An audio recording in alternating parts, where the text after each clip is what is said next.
WIZO Florida's president.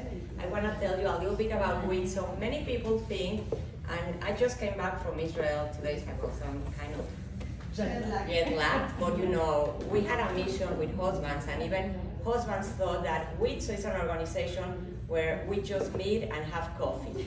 And that's not, you know, because in Latin America, everybody thinks that that's the only thing you do. But here in the United States, at least, I can assure you that we work very, very hard.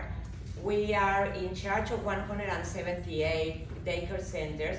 We are the organization with more daycare centers than any other organization in Israel. And maybe you think, oh, what about daycare centers? Here we have a lot of preschools.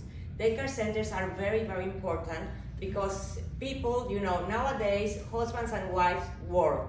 And sometimes we have even children that are, you know, that have single parents. So if these parents do not have a place where to leave their kids, they cannot work. If they cannot work, they cannot bring, you know, food for the family, and it's like a whole cycle. Very few people know that, for instance, the daycare center that is located in Hadassah Hospital in Jerusalem is owned by WIZO. And actually, during COVID, there were very, very few daycare centers that were open. And one of those was the one that is located in the Hadassah Hospital. And thanks to that daycare center, nurses and doctors could work and, you know, could help people that got sick from COVID.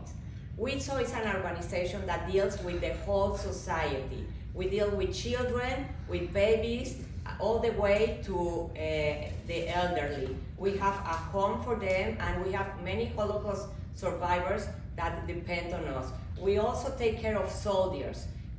Maybe you do not know, but we have houses for lone soldiers. Do you know what a lone soldier is? Yes? No. Lone soldiers are the soldiers that come from abroad, from different parts of the world, and they come without their families. So many times during the weekends or the free days, they do not have a place to go. So we have places even in one of our youth villages in Niraemek where they can come, they stay, and they have, you know, a place to sleep, to eat, etc. We in WIZO Florida are mainly in charge of the children. You know, we have, you know, New York has very important programs that are in charge of abused women and men. We used to be the only country, now I think Colombia is the second country, that have a hotline for violent men. When, you know, they think they are going to commit a crime or they are gonna hit their wife, they can call and somebody will help them to stop, and, you know, they will tell them what to do.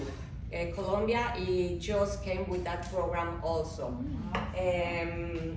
The other thing I wanted to tell you, I want to tell you exactly what are we doing right now. For instance, I came from Israel just last Sunday, and we opened recently, and maybe you are going to see it from outside.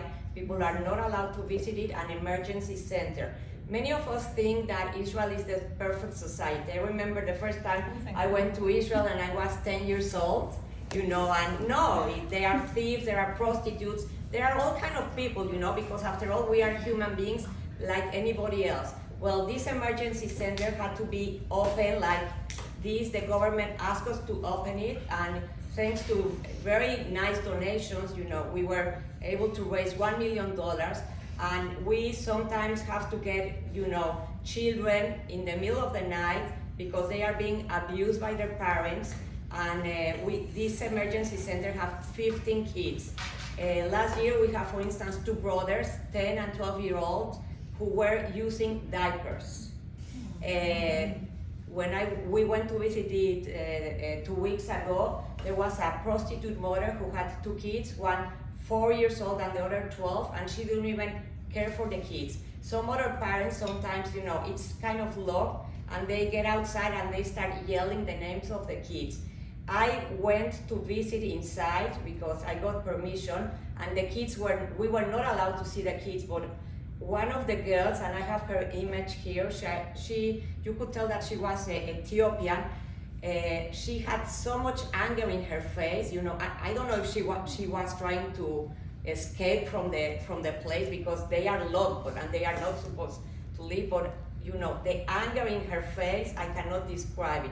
And thanks to WIZO, you know, these kids will be able to have a better future because they are giving all the tools, the therapies, and everything, and maybe they will not go back to their parents, but they are gonna look for a good foster families that will take care of them. We at WIZO believe that everybody has the right to be a productive member of society and to have a future. Not everybody can go to college, we understand that, but you know, that's why we have many technical and vocational schools. Some kids decide to become police cadets, which is amazing. Some others, you know, they become mechanics, auto mechanics, other beauticians, other chefs, but you know, we give them a future.